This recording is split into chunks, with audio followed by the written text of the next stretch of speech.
So wait, age of reason, 12 to 13, you couldn't talk to women anymore after that about... Or you couldn't like pray in front of a boy who was that age, because if you did, you'd be usurping his spiritual authority. He had to be the one to pray for the meal.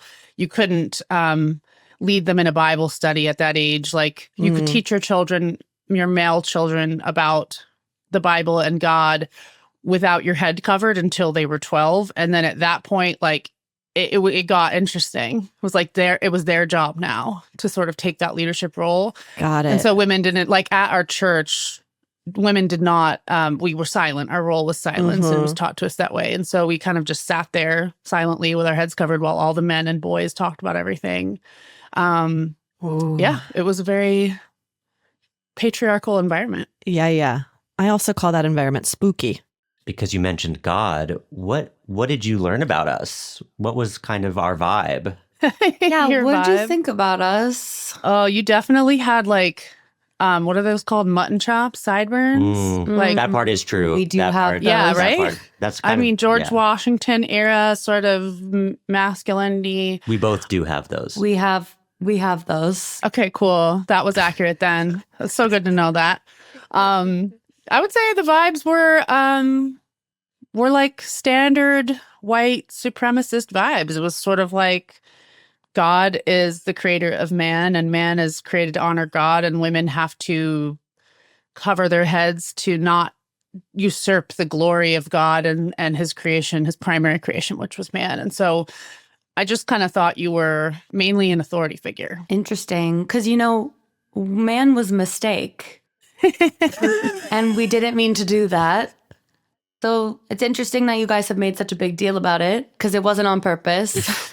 And we don't really care. We couldn't really figure out how to undo. We were like, Yeah. Control, Alt, Delete. Well, I guess thank you.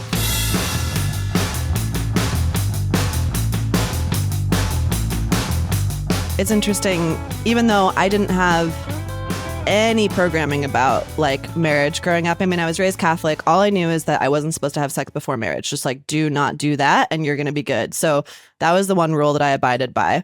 But being Catholic, we like drank, we smoked weed, I don't know. It was like German, Really? Italian Catholic. Yeah, it was very strangely suburban Chicago Catholic. But all of the programming, right? Like the subconscious programming from just being in that environment. When I converted to evangelicalism at age 23, it was almost like all this subconscious programming that I had picked up in Catholicism that nobody really took seriously. It was like, oh, now we're gonna turn on. I would say that like I never romanticized marriage growing up, but when I became an evangelical Christian, then culturally it really felt like, oh, unless you were married, as a woman, you were always going to have something be lacking. And so there was like a race to get married, and there was also a race, obviously, to have sex. That makes sense. Did you yes. feel that when you got married, did you feel like the sex part was natural, or did it feel... When we were dating, we were doing like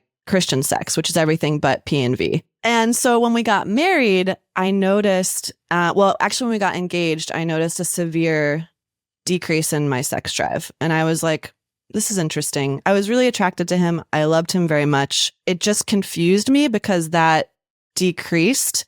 And then when we got married, it steadily continued to decrease. My body was actually this sort of canary in a coal mine alarm system that was like, hey, there's something out of congruence here, and you can either listen to me and go on this journey, or you can continue living in this sexless marriage that is both torturing you and torturing your partner. So Wow. That was actually the seed of my deconstruction. What Wow, about thank you for you? sharing that. I did not do Christian sex. I did not do any sex. I, in fact, did not Nothing. kiss anyone until I was 26 years old. Wow. Because I was like very committed to chastity. Very. I was Yeah. like, if I could have had a chastity belt, I would have had one. But you What would it didn't have really make looked like? those. Ornate, heavy, impenetrable. Yeah. But Yeah. I was Just so basically like a committed because shield. I felt terrified of the consequences of any of that. And I felt extremely, I mean, when I say I'm OCD, which you may hear me say, I mean, I've been diagnosed with OCD. And my particular form of OCD is called religious existential spiritual OCD. And so what I tend to struggle with, even in the absence of a religious belief, is a sort of compulsion to cleanse my conscience and to be as pure and right and holy as possible. And I still manage those symptoms. And it's really interesting when you don't have a religion anymore, but you're still obsessed with being perfectly truthful or perfectly well behaved. And so I was that way. I didn't know that at the time, but that was what kept me pure. I was like obsessed with being perfectly like okay and making sure God was pleased with me. And so when I got married, then theoretically, all bets are off, right? Like it's allowed now and the chastity belt can come off. But it turned out that like all my neuroses and my fear of it didn't disappear just because I got married. Right. So it was extremely complicated for me, actually, and very, very emotionally painful and confusing. Yeah. And I did not have a good relationship with sex in marriage. And so, well, maybe my body was the canary in the coal mine, but I was so dissociated and so disembodied that I didn't even know how to begin to interpret those signs. I can, in retrospect now, see that my body was from the years and years of repression and the years and years of anxiety attached to it. It was definitely speaking through my experience in sex and marriage, but I didn't know that. I didn't understand that until much later when I started trauma therapy. And it's just so painful. Like we're taught in the Christian, Catholic, patriarchal system that our bodies are sinful, our urges are sinful. So we're just going to repress that. And then there's this day that you get married and you're just all of a sudden expected to flip a switch. It's traumatizing, I must say. Sex was traumatic for me because I just expected something so different. And I had no education, no experience, and all of the neurosis and all of the fear. And it was like, it triggered a lot, you know. But I look at it now as a beautiful thing. It's sort of like, it was painful, but it began, like you said, it was a seed that started the deconstruction because it wasn't what I was promised. And I think that was a good disillusionment. God, I know you said we were a mistake and an accident, but you've obviously designed us for pleasure. And we're just wondering, like, how is sex supposed to work? Well, you really... I would say, well, sorry to interrupt. Yeah, you should be. I would say... Oh, yeah, keep going. No one's gotten it right yet. Exactly. That's all I was going to say, is that no one's gotten it right. I don't want to reveal too much. It's not really for us to say, but let's just say part of what we did wrong was we just gave you so many holes. And that's on us. You don't actually need all those holes. But since you have them, you know, you might as well use them.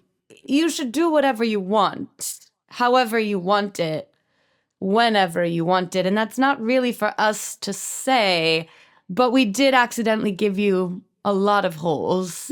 That part is clear. Thank you. This is a fascinating conversation for us because we honestly know very little about religion. We were shocked when that all came about. We were like, okay. You know what I mean? We were like, what? We were a little embarrassed. We're not people who like it to be all about ourselves. So we were like, oh, who? wow, people are... Me? This is... So we just have so many more questions. The Christianity, evangelical, Catholic, there's so many different words being thrown around. We're honestly not even familiar with all of these words. You've been busy doing a lot of other stuff, like other planets, galaxies.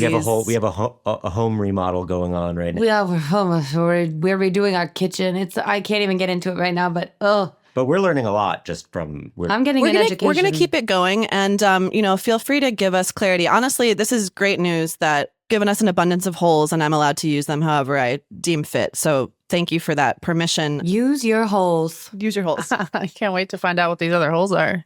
I don't know what they are. What are you talking about? Yeah, the deconstruction goes deep. If you enjoyed that bite-sized snack of an episode, here's the link to the full episode.